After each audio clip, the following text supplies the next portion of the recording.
साल 2000 में एक ऐसी फिल्म आई थी जिसने बॉलीवुड का पूरा पेस बदल दिया था। कहो ना प्यार है। ये वो फिल्म थी जिसने ऋतिक रोशन को लॉन्च किया था और इस फिल्म में इनके साथ दिखी थी अमीषा पटेल, जो पता नहीं एकदम से कहां से बॉलीवुड में आ गई और गदर और कहो ना प्यार है जैसी फिल्मों से बॉलीवुड में छा गईं। लेकिन अब अगर वो दिखती हैं तो सिर्फ रिवीलिंग फोटोज में और उल्टी सीधी बातें करती हुई। लेकिन आखिर अमीषा पटेल को हुआ क्या? आखिर उन्होंने ऐसा कौन सा गलत काम किया जो किसी भी एक्ट्रेस को नहीं करना चाहिए? और आखिर क्यों अमीषा पटेल के पेरेंट्स ने उन्हें सड़क पर चप्पलों से पीटा? दरअसल अमीषा पटेल की फैमिली एक बहुत ही हाई स्टैंडर्ड फैमिली थी, जिनका उठना बैठना बड़े बड़े सेलिब्रिटीज के बीच होता था। जबकि उनके दादाजी कांग्रेस के एक बड़े नेता थे और उनके नाम पर एक सड़क भी बनी है। तो अब आप समझ सकते हैं कि क्यों इन्हें ज्यादा वक्त नहीं लगा फिल्मों में आने में, और इसी तरह से रिलीज हुई कहो ना प्यार है। इस फिल्म के डायरेक्टर थे राकेश रोशन और इस फिल्म में उन्होंने अपने बेटे ऋतिक रोशन को लॉन्च किया था।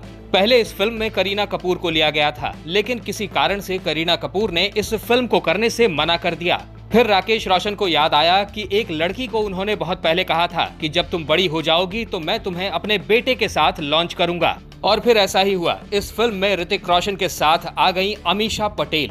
फिर क्या था, ये फिल्म बनी, रिलीज हुई और इस फिल्म ने बॉलीवुड में धमाल मचा दिया। ये फिल्म सुपरहिट रही थी और इस फिल्म के गानों का क्या ही कहना। और तो और इस फिल्म के लिए अमीषा पटेल को अवार्ड भी मिल गया। ये पूरी तरह क्रेजी था, क्योंकि पहली मूवी और इतना सब कुछ, सबको लगा कि अब एक्ट्रेस यहीं रुक जाएगी। लेकिन तभी आती है गदर। अरे भाई साहब, सकीना को लेकर इतनी तगड़ी फाइट। इस फिल्म ने भी बॉक्स ऑफिस पर झंडे गाड़ दिए।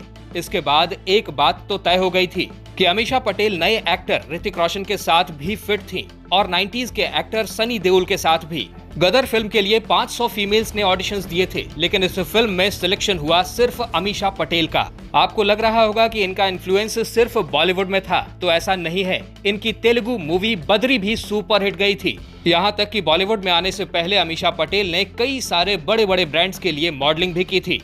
अब बॉलीवुड में अमीषा पटेल को एक्शन मूवी पसंद करने वाले लोग भी जानते थे और रोमांटिक मूवीज पसंद करने वाले लोग भी, क्योंकि इनकी शुरुआत की सभी मूवीज हिट थीं। लेकिन फिर आया बुरा टाइम। अमीषा पटेल ने शुरुआत में ही अच्छी पकड़ बना ली थी, लेकिन अब वो पकड़ ढीली हो रही थी।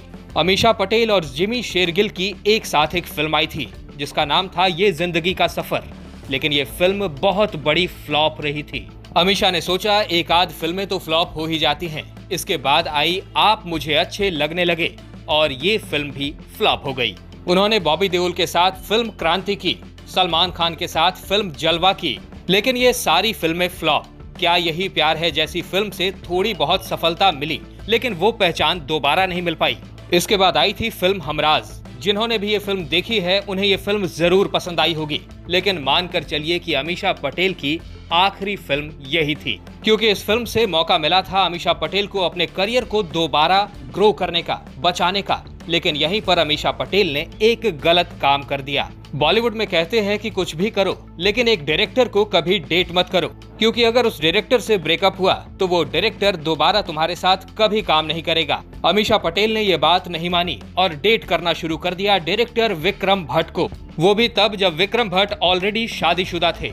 और इस वजह से अमीषा पटेल की जिंदगी में भूचाल आ गया। कई मैगजीन्स ने ऐसी ऐसी खबरें छाप दी कि अमीषा पटेल और विक्रम भट्ट ने छुप के शादी कर ली है। इन खबरों से इंडस्ट्री के लोग थोड़े पैनिक हो गए और अमीषा के हाथ से बहुत सारे प्रोजेक्ट्स निकल गए। जहां कहो ना प्यार है फिल्म के बाद लोग इन्हें बबली लविंग लड़की समझ रहे थे, तो वहीं अब इन खबरों के बाद लोगों ने इन्हें घर तोड़ने वाली लड़की समझ लिया। हालांकि मेरे हिसाब से तो जो आदमी खुद का घर छोड़कर किसी और के साथ जा रहा है उसे घर छोड़ने वाला या तोड़ने वाला कहना चाहिए। खैर बात जो भी हो, लेकिन इनका रिलेशनशिप काफी ओपन था। ये हर जगह साथ में दिखते थे, साथ में घूमते हुए नजर आते थे। यहाँ तक कि एक इंटरव्यू में विक्रम भट्ट ने ये तक कह दिया था कि मैं रेडी हूँ जब भी अमीषा रेडी है। मैं जल्दबाजी नहीं करना चाहता।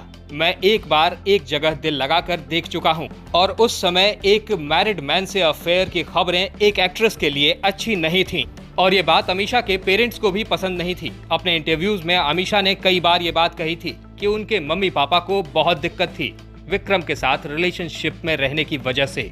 यहाँ तक कि जब अमीषा की मम्मी ने एक बार विक्रम और अमीषा को एक साथ सड़क पर देख लिया तो वहीं पर उन्हें चप्पलों से मारना शुरू कर दिया था। इससे ये बात तो पता चल गई थी कि घर परिवार में अमीषा के रिश्ते ठीक नहीं हैं और विक्रम से उनके माता पिता बहुत ज्यादा नाराज हैं।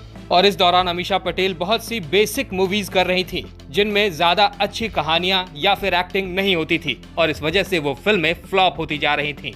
अमीषा अब हर तरफ से फंस चुकी थी, ना उनका रिलेशनशिप अच्छा चल रहा था और ना ही उनका करियर। और इतना सब होने के बाद एक और नया बवाल खड़ा हो गया।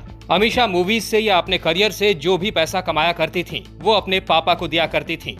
पापा ही उनके मैनेजर थे। एक दिन जब अमीषा ने टैक्स के लिए वो सारे डॉक्यूमेंट्स मांगे तो पता चला कि उनके पापा ने वो सारे पैसे उड़ा दिए हैं। उनके पापा ने जवाब दिया कि उनका करियर, उनका बिजनेस अच्छा नहीं चल रहा था, इसीलिए उन्होंने अपने बिजनेस को ग्रो करने के लिए वो सारे पैसे वहां लगा दिए और वो पैसे डूब गए। आपको क्या लगता है अमीषा ने इसके बाद क्या किया होगा? दरअसल अमीषा ने इसके बाद अपने पापा पे ही कोर्ट केस ठोक दिया। अमीषा ने ये कहते हुए केस किया था कि उनके पापा ने उनके पैसे चोरी किए हैं। जब मीडिया ने उनसे कहा कि अपने माता पिता पर केस करने में आपको शर्म नहीं आती, तो अमीषा ने जवाब दिया कि मेरे ही तो पैसे हैं, इसमें कैसी शर्म।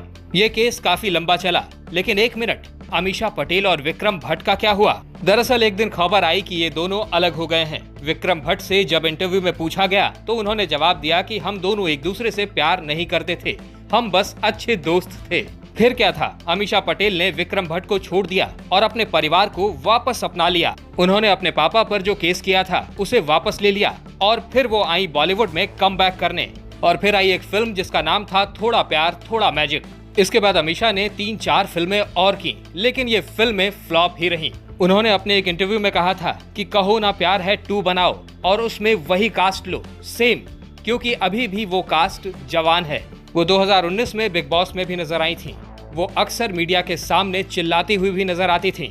अमीषा फिर से पहले जैसी पॉपुलैरिटी पाना चाहती थी, वो कमबैक करना चाहती थी, लेकिन कोई आसार नजर नहीं आ रहे थे। और ऐसे में फिर से एक फिल्म आई, गदर 2। अमीषा पटेल के लिए ये बहुत बड़ी बात थी, क्योंकि बॉलीवुड की सबसे बड़ी मूवीज में से एक वापस कमबैक कर रही थी।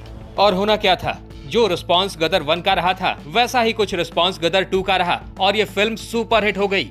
अमीषा पटेल को एक बार फिर लोगों ने देखा और गदर में अमीषा पटेल और सनी देओल की जोड़ी लोगों को फिर से पसंद आई। गदर 2 ने अमीषा पटेल को वो कमबैक दे दिया जो उन्हें चाहिए था और इसके बाद वो तौबा तेरा जलवा फिल्म में नजर आई। हालांकि ये फिल्म नहीं चल पाई और फ्लॉप हो गई। अमीषा पटेल इंस्टाग्राम पर हैं और वो वियर्ड फोटोज अपलोड करती रहती हैं। दोस्तों, अमीषा पटेल की आपको कौन सी फिल्म सबसे ज्यादा पसंद आई थी, या कोई ऐसा गाना जो इन पर फिल्माया गया हो, हमें कमेंट्स में जरूर बताइएगा। ये वीडियो पसंद आई हो तो इसे लाइक करिएगा। अगर आप हमारे चैनल वारिधि मंथन पर नए हैं तो इसे सब्सक्राइब करके बेल आइकन दबाना बिल्कुल मत भूलिएगा, क्योंकि हमारे इस YouTube चैनल वारिधि मंथन पर आपको ढेर सारे बॉलीवुड सेलिब्रिटीज की लाइफ स्टोरीज और अनसुनी कहानियां सुनने को मिलती हैं। वीडियो में अब तक बने रहने के लिए आपका बहुत बहुत शुक्रिया।